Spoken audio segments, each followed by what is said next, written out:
There is no condemnation. Now, this is another good word for us to do a little word study on, because when we hear the word condemnation, we think emotional.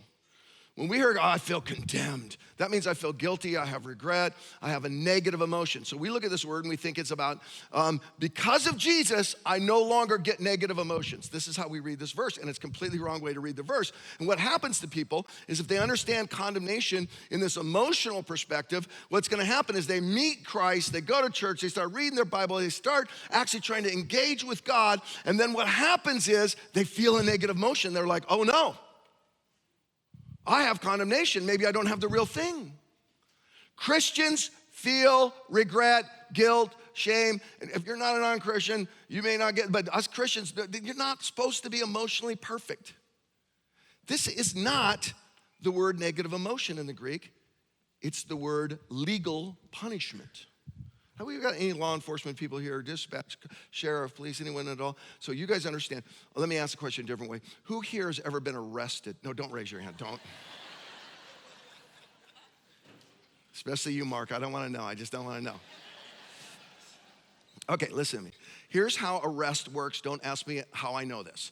The first thing you do is you get arrested, and then you get arraigned. You know what arraignment is? They like the mugshot, and you turn this way, and you do that way, right? So arrest, arraignment, and then you have a trial and a verdict. What comes after the arrest, arraignment, trial, and verdict? Sentencing. Very good. Someone said it. We have a bail bondsman in here or something.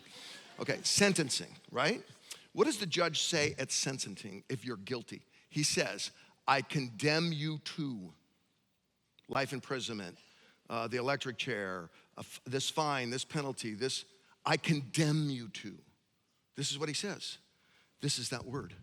Here's what's happening. You and I, the law pointed out where we were lawbreakers, so we got arrested, and there was evidence against us, so we were arraigned. And then we went to trial, and the judge judged us. He took his law, and he looked at our life, and he said, you have broken multiple points of this law, and if you've broken even one, if you just coveted one time, you've broken all the law. It's true, you need punishment to appease justice. You have been unjust, and you need punishment to become just. And the judge stood in his chair and he said, I condemn you to. And in the moment he pronounced condemnation, the courtroom doors burst open and Jesus came in and said, stop.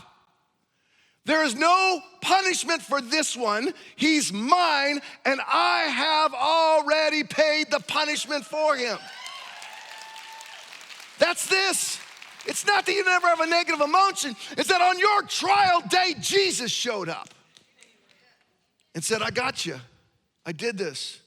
I went to earth and I suffered. And I did it in your place. Therefore, because of the person of Jesus, even though I'm affected by sin deeply, I get no punishment. That's what Romans is teaching.